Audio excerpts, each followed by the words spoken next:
అందరికీ నమస్కారం అండి. భగవద్గీత 3వ అధ్యాయము కర్మయోగము 33వ శ్లోకము.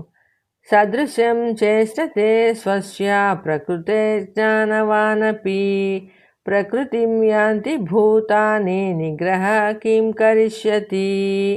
33. సదృశ్యం చేష్టతే స్వస్య ప్రకృతే జ్ఞానవానపి ప్రకృతిం యాంతి భూతాని నిగ్రహ కిం కరిష్యతి. శ్రీకృష్ణ పరమాత్మ అర్జునుడితో ఇలా చెప్తున్నారు. ఎవరు ఎంతటి చదువు చదివినా, ఎంతటి జ్ఞానం సంపాదించినా వాడు తన ప్రకృతి సహజములైన గుణములకు అనుగుణంగానే ప్రవర్తిస్తాడు. మానవులే కాదు, సకల ప్రాణులు కూడా ప్రకృతి నియమములను అనుసరించే ప్రవర్తిస్తూ ఉంటాయి. అటువంటి అప్పుడు మానవునికి సహజ గుణములను నిగ్రహించటం వలన, ప్రకృతి స్వభావాలకు విరుద్ధంగా ప్రవర్తించడం వలన మానవుడు ఏం చేయగలడు అని ఒక ప్రశ్న వేశారు పరమాత్మ. ఈ శ్లోకంలో జ్ఞానవానపి అంటే మానవులు తమ తమ శక్తి సామర్థ్యాలను అనుసరించి, తెలివితేటలను అనుసరించి విద్యాభ్యాసం చేస్తారు. పెద్ద పెద్ద డిగ్రీలు పొందుతారు. గొప్ప గొప్ప విద్యావేత్తలు, జ్ఞానులు అనిపించుకుంటారు. ఇక్కడ లౌకిక విద్యలు అంటే ధన సంపాదనకు పనికి వచ్చే విద్యలను అభ్యసించి వాటిలో నిష్ణాతులు అనిపించుకున్న వారే జ్ఞానులు అని అర్థం. ఎంతటి పండితుడైనా, ఎన్ని చదువులు చదివినా, ఎంత జ్ఞానం సంపాదించినా కర్మల విషయాలకు వచ్చేటప్పటికీ ప్రకృతి సహజంగానే ప్రవర్తిస్తూ ఉంటారు.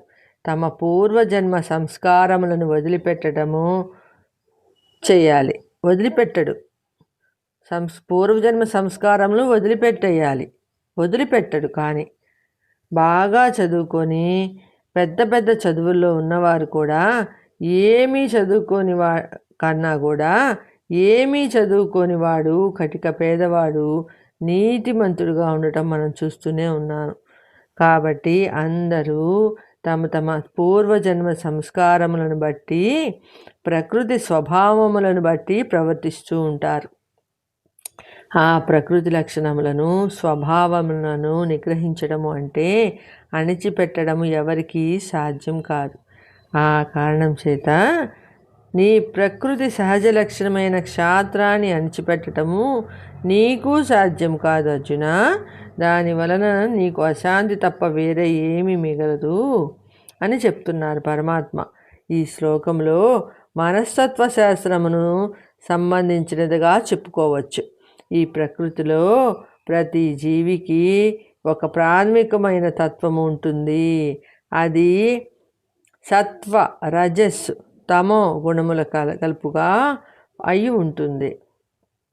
ప్రతి జీవి దానికి లోబడి ప్రవర్తించాలి. అది ప్రకృతి ధర్మము. దానిని ఎవరూ మార్చలేరు. చాలామంది తమలో ఉన్న అసలు లక్షణాలను దాచిపెట్టి పైకి మాత్రము వారు నీతిమంతులుగా కృత్రిమంగా నటిస్తుంటారు. మానవుడు పైకి ఎంత కృత్రిమంగా ప్రవర్తించినా అతని సహజ లక్షణం మాత్రం అంతర్లీనంగా ఉంటుంది.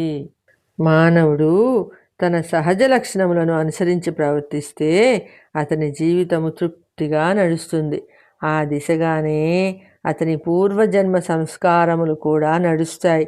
కానీ ఎవరైనా తన సహజ లక్షణాలకు విరుద్ధంగా ప్రవర్తిస్తే అతని జీవితంలో ఏదో వెలితి, ఈ వెలితి అతని అంతరంగంలో నిక్షిప్తమై ఉంటుంది. అప్పుడప్పుడు ఒంటరిగా ఉన్నప్పుడు నిర్వేదం రూపంలో బయటపడుతుంది. అది తీవ్రమైతే కొందరు చాలా ఇబ్బంది పడతారు. దీనిని ఇక్కడ అర్జునుడికి అన్వయిస్తూ ఉన్నారు పరమాత్మ. అర్జునుడి స్వభావము రజోగుణంతో కూడినది. అంటే క్షాత్రము, యుద్ధము చేయడము, ధర్మాన్ని కాపాడడము, ప్రజలను కాపాడడము క్షత్రియుని ధర్మము. అర్జున, నీ ధర్మం నీవు చేస్తే నీ జీవితంలో పరిపూర్ణత లభిస్తుంది. దానిని వదిలిపెట్టి నీవు అన్నట్టు భిక్షాటన చేస్తాను, సన్యాసిని అవుతాను అంటే అది నీ ప్రకృతి సహజ లక్షణాలకు విరుద్ధమైనది. నీలో ఉన్న క్షాత్రము నిన్ను ఆ పని చేయనివ్వదు అర్జున. ఒకవేళ నీవు చేసినా నీకు అశాంతి తప్పదు. ప్రకృతి సిద్ధమైన లక్షణాలు ఇలా ఉంటే నేను నా ప్రకృతి లక్షణాలను నిగ్రహిస్తాను అంటే ఏమి ప్రయోజనము అర్జున? దాని వలన నీకు ఏమి లాభము? నీ క్షాత్రాన్ని నిగ్రహించి వేరే లక్షణాలు అవలంబించినందువలన నీకు అశాంతి తప్ప మరేమీ మిగలదు. కాబట్టి నీ ప్రకృతి సహజమైన లక్షణములను అణిచిపెట్టడానికి నువ్వు ప్రయత్నించవద్దు అర్జున అని బోధించారు పరమాత్మ. కానీ ఇక్కడ అందరికీ ఒక సందేహం వచ్చే అవకాశం ఉంది. అది ఏమిటి అంటే, ప్రతి వ్యక్తి అతడు జ్ఞాని అయినా సరే అజ్ఞాని అయినా సరే తన సహజ లక్షణములను అనుసరించి సత్వ రజ స్తమో గుణములను అనుసరించి పూర్వజన్మ వాసనలను అనుసరించి ప్రవర్తించవలసినదే. కానీ ఇకపైన వేరే మార్గం అంటూ ఏమీ లేదు అని అంటున్నారు పరమాత్మ. మరి మంచి చెడు లక్షణములు ఉన్నవాడు బాగుపడే అవకాశమే లేదా? వాడు కూడా జన్మ జన్మలకు అలా ఉండిపోవలసిందేనా అని అందరికీ సందేహం రావచ్చు. దానికి సమాధానమే నెక్స్ట్ వచ్చే శ్లోకము 34వ శ్లోకంతో కలుసుకుందామండి.